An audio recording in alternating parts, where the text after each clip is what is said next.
Let's go to our second team on our Super Hot Fire 5 list. We got the Phoenix Suns, Caleb. Phoenix right now, another team that is sitting atop of the Western Conference. This past week, only 3 games.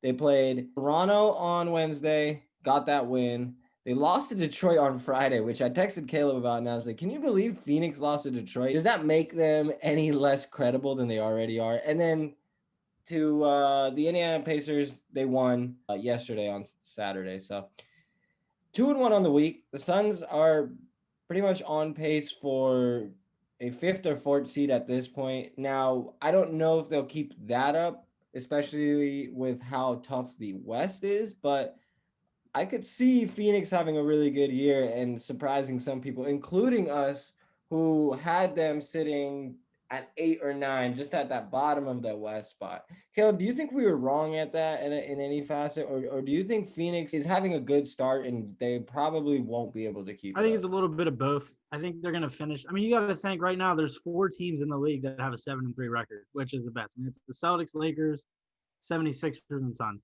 Of those 4 teams, which one of those do you think would be the pretender? If you had to pick a pretender, which one of those 4 would you think?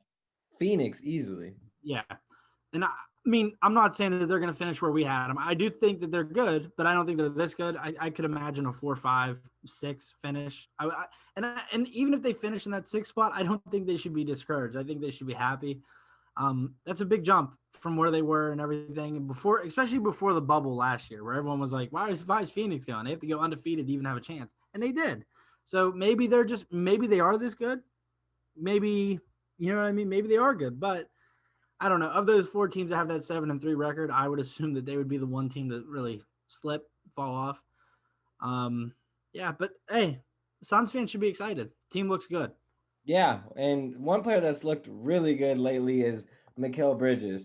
In the last game, he had himself a night. He had 34 points, and they got the win against a really good Indiana Pacers team. And that's another guy that could be a key part of that core. We talked about it.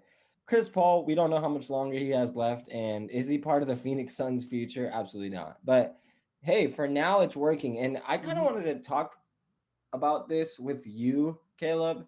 If you're the Phoenix Suns and you're a Suns fan right now, are you not at all, a little worried? Because Chris Paul can go down at any point. And again, we talked about it. Chris Paul is not a guy that's going to be the future with Devin Booker. What are your thoughts on that? What do you think about the future with Chris Paul there? I mean, how would you feel as a Suns fan right now, knowing that at any point, Chris Paul gets hurt, or say Chris Paul isn't the same player, Phoenix is back to where they were?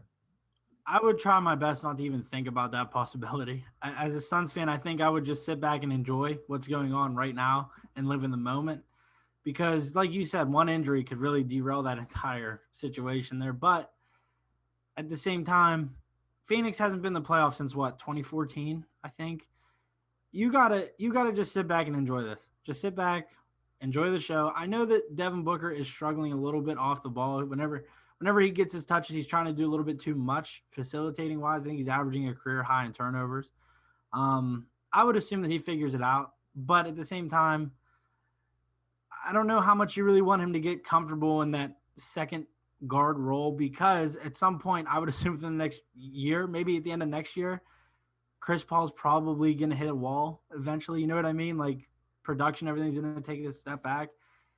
Booker should still have the ball in his hands a decent amount. And I would be I'd be more worried about him trying to do too much of his touches before I worried about Chris Paul really falling off this year. Because I think this year they'll be good.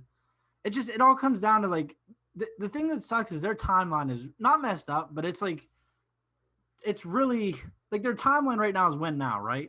Yeah. But with Chris Paul's age, how much of that window is really open? And you know what I mean? What is their window theoretically? But even what is that window, like you just said? Yeah. Do they even have a window? Like their window Like, is what? What is their ceiling right now? was probably playoffs.